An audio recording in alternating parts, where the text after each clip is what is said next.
Hello everyone, आज हम बात करते हैं सीबीएसई के सेकेंड टर्म में जो एग्जाम होगा उसमें जो चैप्टर आएंगे। और यहाँ हम जो चैप्टर है रे ऑप्टिक्स का, उसमें प्लेन मिरर से संबंधित कुछ क्वेश्चनों को हल करते हैं। देखिए पहला क्वेश्चन क्या है कि एक plane mirror reflect a pencil of light to form a real image, then the pencil of light incident on the mirror is parallel, convergent, divergent और नन ऑफ दी अबव। देखिए क्वेश्चन में क्या दिया हुआ है कि एक प्लेन मिरर पर एक प्रकाश पुंज, एक पेंसिल ऑफ लाइट किस प्रकार से आपतित हो, किस प्रकार से इंसिडेंट हो कि इसकी रियल इमेज बने, पैरेलल बने, कन्वर्जेंट हो, डाइवर्जेंट हो। देखिए अगर ये इसका एक्सिस है तो अगर यहाँ इस प्रकार से एक लाइट आए, इंसिडेंट हो और वो रिफ्लेक्ट होगी इस डायरेक्शन में चली जाएगी। इसी प्रकार से एक लाइट इधर से आए रे और ये रिफ्लेक्ट होके इस प्रकार से चली जाएगी, तो यहाँ जो इमेज बनेगी वो रियल इमेज बनेगी, क्योंकि दो रिफ्लेक्टेड रे आपस में एक दूसरे को क्रॉस करती है। और यहाँ जो इमेज बनेगी, वो जो इमेज होगी वो वर्चुअल इमेज होगी। तो अगर यहां रियल इमेज बननी है तो उसके लिए इन रे को इस पर कन्वर्जेंट रूप में इंसिडेंट होना चाहिए। तो हमारा जो ऑप्शन है बी ऑप्शन सही होगा। चलिए आगे देखते हैं नया प्रश्न क्या है। A plane mirror reflecting a ray of incident light is rotate through an angle theta about an axis through the point of incident in the plane of the mirror perpendicular to the plane of incident ray। ये हमारे पास option दिए हुए। चलिए देखते हैं क्या होगा हमारे पास में। पहला ऑप्शन है the reflected ray does not rotate, the reflected ray rotates through an angle theta. दूसरा ऑप्शन है the reflected ray rotates through an angle 2 theta. और चौथा ऑप्शन है द इंसिडेंट रे फिक्स्ड। देखिए हमारे पास एक प्लेन मिरर है, यहां एक रे इस प्रकार से इंसिडेंट होती है, तो ये परपेंडिकुलर इंसिडेंट होती है, तो ये इसी डायरेक्शन में रिफ्लेक्ट हो जाएगी, इसी प्रकार से चली जाएगी। अब हमने क्या कर दिया, इस एंगल को, इस मिरर को हम इसको इस तरीके से थीटा एंगल से मोड़ देते हैं या झुका देते हैं, तो ये जो रे है इंसिडेंट रे इस डायरेक्शन में जाएगी और ये एक एंगल मान लेते हैं ये थीटा एंगल से है, तो ये भी क्या होगा थीटा एंगल। तो टोटल एंगल जो रिफ्लेक्टेड रे है कितने एंगल से रिफ्लेक्ट हुई, 2 थीटा एंगल से। दूसरा ये जो रिफ्लेक्टेड रे है 2 थीटा एंगल से रिफ्लेक्ट होती है और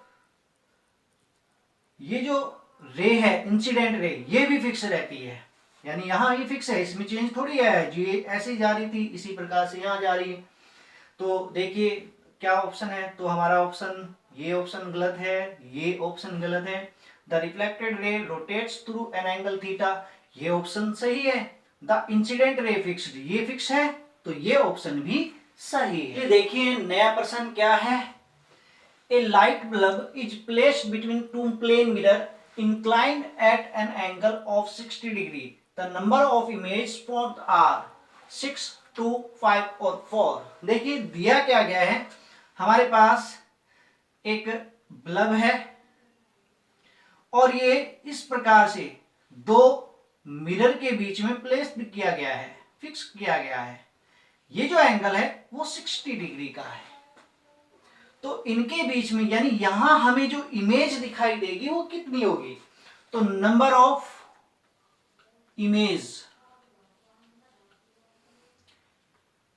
360 डिग्री अपॉन में थीटा -1, क्योंकि देखते हैं क्या होगा 360 अपॉन में 60 -1, तो ये आपके पास 6 - 1 आंसर आएगा 5। इस फॉर्मूले का उपयोग तब किया जाता है जब 360 अपॉन में थीटा सम हो, तब हम इसका उपयोग इस फॉर्मूले का उपयोग करेंगे। अगर ये विषम होगा तब हम सीधा ही इसको यूज करके हम इमेज को फाइंड कर सकते हैं। आगे देखते हैं नया प्रश्न क्या है। it is desired to a photograph the image of an object placed at a distance of 3 meter from the plane mirror. The camera, which is at a distance of 4 or 5 meter from the mirror, should be focused for a distance of is 3 metre, 4.5 metre, 6 metre और 7.5 metre. चलिए देखिए question में क्या है कि एक plane mirror है और इससे 3 मीटर की दूरी पर एक ऑब्जेक्ट रखा हुआ है ए बी। तो यहां जितनी दूरी पर ऑब्जेक्ट है और इससे मिरर से 4.5 मीटर की दूरी पर एक कैमरा रखा हुआ है।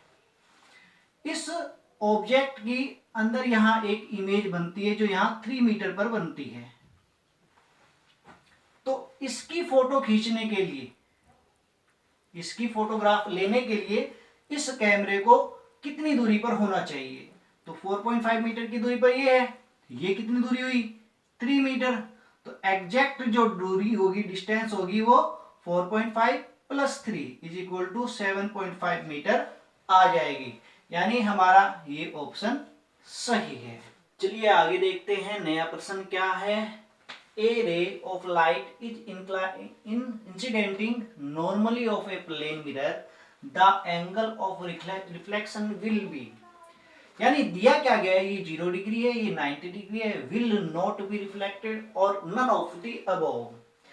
क्वेश्चन में क्या दिया गया है, एक प्लेन मिरर है और एक रे इस पर नॉर्मली इंसिडेंट होती है, तो ये उसी पाथ पर रिफ्लेक्ट हो जाएगी जिस प्रकार से ये आई थी। तो हमें ये बताना है कि इसका रिफ्लेक्शन एंगल कितना होगा। देखिए क्या होता है रिफ्लेक्शन एंगल, कि मान लिया कि ये एक सरफेस है और जब यहाँ कोई रे इंसिडेंट होती है तो इस प्रकार से रे चली जाती है।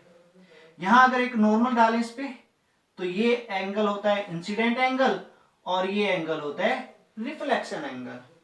तो angle between normal and reflected ray is called reflection angle, यानी अभिलंब और परावर्तित किरण के मध्य परावर्तन कोण बनता है। और यहां देखिए ये इंसिडेंट हो रही है, वापस इसी डायरेक्शन में रिफ्लेक्ट हो रही है, उसी पाथ पे रिफ्लेक्ट हो रही है, तो इसके बीच में एंगल 0 बनेगा। तो हमारे पास ऑप्शन ए सही होगा। चलिए आगे देखते हैं नया प्रश्न क्या है। When light waves suffer reflection at the interface from air to glass, the change in phase of the reflected wave is equal to। यहां दिया गया है कि एक प्रकाश किरण जब वायु से कांच पर परावर्तित होती है, वायु से कांच में परावर्तित होती है, तो उसकी कला में कितना परिवर्तन होता है, उसके फेस में चेंज कितना होता है। तो हमेशा एक बात याद रखना कि जब किसी सघन माध्यम से प्रकाश का परावर्तन होता है तो परावर्तित किरण की कला में या फेस में पाई का परिवर्तन हो जाता है। तो हमारा ऑप्शन सी सही है। चलिए देखिए आगे नया प्रश्न क्या है। A plane mirror produce a magnification of, magnification यानी प्लेन मिरर से मैग्निफिकेशन कितना होगा। ये अच्छा क्वेश्चन है, इंपॉर्टेंट क्वेश्चन है, एग्जाम में आ सकता है। तो देखिए जब हम किसी प्लेन मिरर से इमेज बनाते हैं, ये ऑब्जेक्ट है तो मान इसकी इमेज भी यही बनती है, तो मैग्निफिकेशन क्या होता है, हाइट ऑफ इमेज अपॉन में हाइट ऑफ ऑब्जेक्ट। तो यहाँ जितनी इमेज की हाइट होती है उतने ही ऑब्जेक्ट की हाइट होती है, तो इसका मैग्निफिकेशन पॉजिटिव में आ जाएगा, ये आपके पास में 1 आएगा। ये नया प्रश्न क्या है कि a man runs toward mirror at a speed of 15 metre per second, what is the speed of his image. 7.5 metre per second, 15 metre per second, 30 metre per second और 45 मीटर पर सेकेंड। देखिए दिया क्या गया है कि एक plane mirror है और यहाँ एक ऑब्जेक्ट है जो इसकी ओर u वेलोसिटी से रन करता है। तो यहां जो इमेज होगी वो इसमें इसकी जितनी भी स्पीड होती है उसकी डबल स्पीड से रन करती है, दौड़ती है। यानी अगर ये u वेलोसिटी से इसकी तरफ जा रहा है तो ये जो इमेज है इस मिरर के रिस्पेक्ट में डबल वेलोसिटी से दौड़ेगा इसकी तरफ से।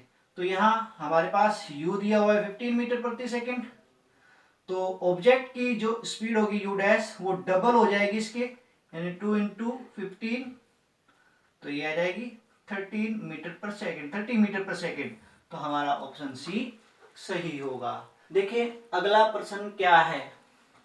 A man of length h require a mirror to see his own complete image of length of at least equal to h/4, h/3, h और h/2। देखिए दिया गया है कि एक ऑब्जेक्ट है, एक व्यक्ति है, वो अपना पूरी की पूरी इमेज किसी मिरर के अंदर देखना चाहता है। तो उस मिरर की हाइट कितनी होनी चाहिए? तो अगर किसी भी ऑब्जेक्ट को, किसी भी व्यक्ति को अपनी पूरी की पूरी इमेज किसी भी मिरर के अंदर देखनी है तो उस मिरर की हाइट कम से कम उस व्यक्ति की हाइट की आधी होनी चाहिए। यानी मैन की हाइट कितनी है, आदमी की हाइट कितनी है, h, तो मिरर की जो हाइट होगी वो इसकी आधी हो जाएगी, h/2 होगी। तो हमारा ऑप्शन डी सही है।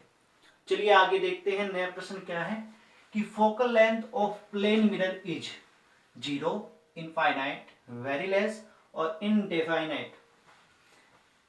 अक्सर ये प्रश्न कई एग्जाम में पूछा जाता है, ये बहुत ही इंपॉर्टेंट प्रश्न है। इसमें कहा गया है कि एक समतल दर्पण की फोकस दूरी कितनी होती है, फोकल लेंथ क्या है। तो एक समतल दर्पण की फोकल लेंथ इनफाइनाइट होती है, अक्सर हम ये मानते हैं कि उसकी दूरी इनफाइनाइट होती है। तो हमारा ऑप्शन बी सही है।